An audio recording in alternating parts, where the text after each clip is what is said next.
আর একটা নির্ধারণ সূচি 2013 থেকে 2023 সালের মধ্যেই আমরা 1,72,00,000 মানুষকে দারিদ্র্য সীমার নিচে নিয়ে এসেছি।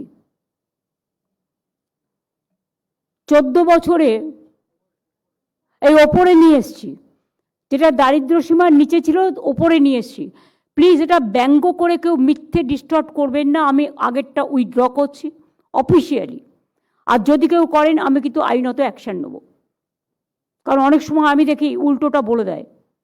মনে রাখবেন, গভর্নমেন্ট যখন একটা প্রেস কনফারেন্স করেন, সেন্ট্রাল গভর্নমেন্টকেও যে গুরুত্ব দেন, রাজ্যে যারা থাকেন রাজ্য সরকারকেও গুরুত্ব দেওয়ার প্রয়োজন। সুতরাং এটা নিয়ে কানাঘুষো করে কোনো লাভ নেই, এবং এটা নিয়ে চালাকি করারও কোনো দরকার নেই। আমি কিন্তু লক্ষ্য রাখবো সোশ্যাল নেটওয়ার্কেও। আমরা চাই আপনারা সত্যতাটা বলুন।